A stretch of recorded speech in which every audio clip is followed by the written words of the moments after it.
Who was the bad advice from? Bad advice was from other comedians, other actors, other people in improv classes, teachers, mentors, losing the word loosely. I think what it is that you tell yourself how it's going to be. And so when things start to happen, like you've heard other people's careers happen, like I was in the write a spec screenplay, get it in a contest, get a manager, sell it. That was it. That was the whole plan. And so I did that a couple times and had people tell me I was going to be a millionaire. And very nice to have people tell you who have made other people millionaires that you're going to be a millionaire. It's very nice, especially when you're writing stuff that is to sell. It was written to sell. High concept comedies, the elevator pitch that you only need half the elevator ride to pitch it. Like, it's that kind of quick stuff, and that's what I was focusing on. And I guess I wasn't acclimated to the rough ride that was coming. I didn't realize how much people would lie to me.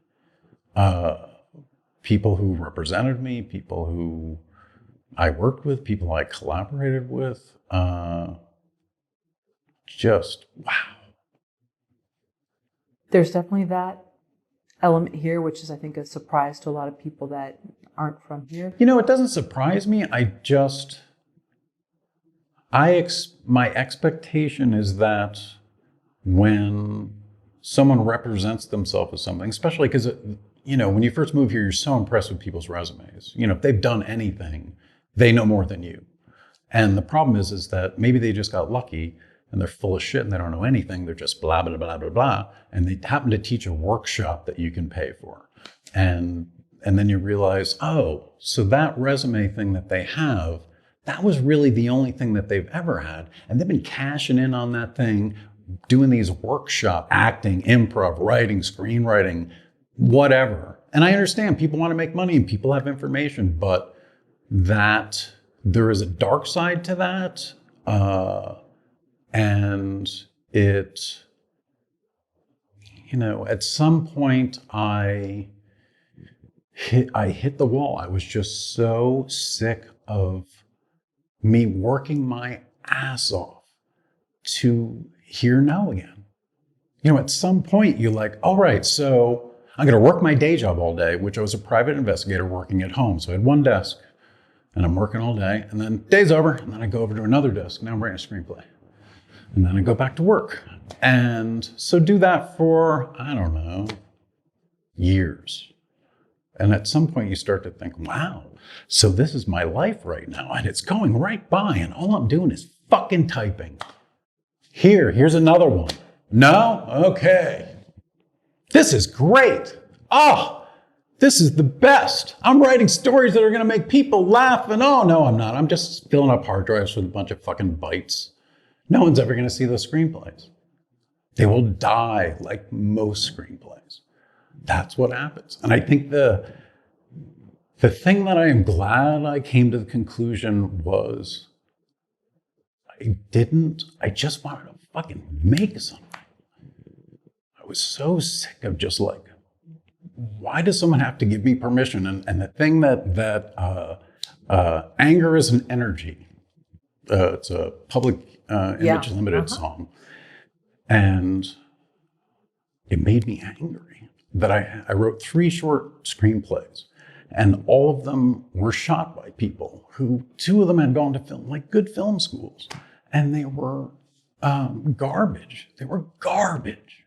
And I was just like, I just wrote 3 shorts for you people to make, and oh my God, this stuff is garbage. I'm going to have to learn how to direct now. Great.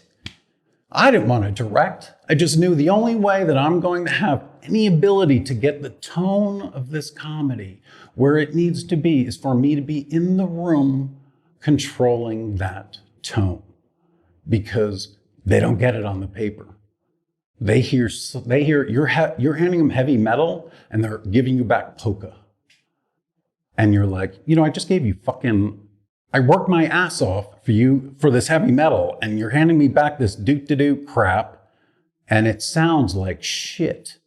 And that dialogue is music. Comedy is music. It's, drama, comedy, the dialogue there is, it has a timing. It has an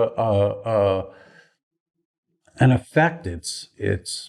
And when someone else fucks it up, and then I had to learn to edit, and I had to learn to shoot, and I had to learn to mix sound, and I had to learn to do little special effects, and I had to learn to work with fight choreographers and produce and all the post-production, because if I knew how to do all, I wouldn't have to count on anybody. So I got it down to all I need is actors. I can do literally every other job. There's a short I made called Clyde Hates Bonnie that I shot solo. I'm the only camera person. I'm the director, I'm the camera person. We worked with a choreographer. We had 2 rehearsals, two fight rehearsals, and only time I ever storyboarded. And and it worked. Like, I was amazed. Like, I always think, well, you got to have, people and all the people. And, nah, you don't need all the people. You don't need all the people. Really break it down. What do you need? Well, I need a camera and sound and light and an actor, right? There's nothing else I need. It's pretty simple. That and someplace to shoot. Once you have all that, then you can shoot anything.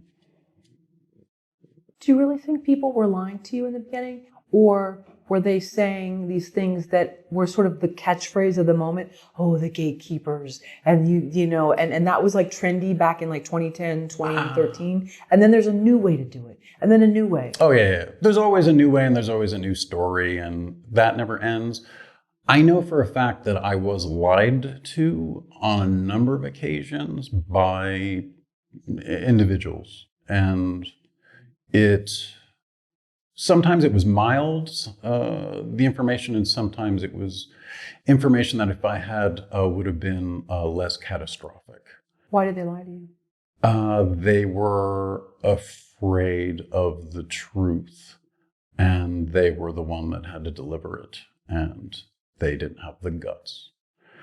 So I had to find out through other means, and that was after years of collaboration.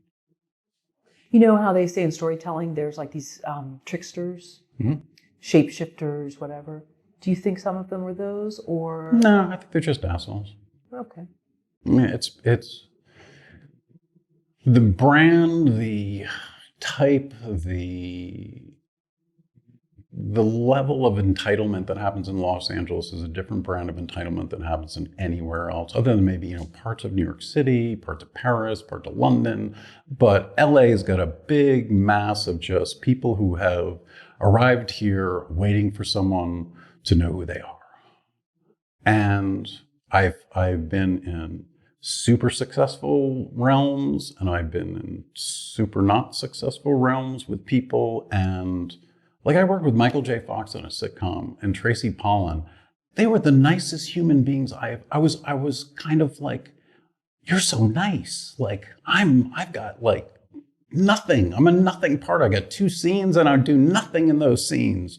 And he came up to me, he was like, hi, I'm Mike Fox. And I was just like, no, you're Michael J. Fox, and you just said your name wrong. And then a week after we shot the pilot in November, he announced he had Parkinson's. And you could not see it, you did not know it. And their idea was that he was going to produce it and she was going to be on camera, and he was going to be slowly moving away from them. And it didn't get picked up.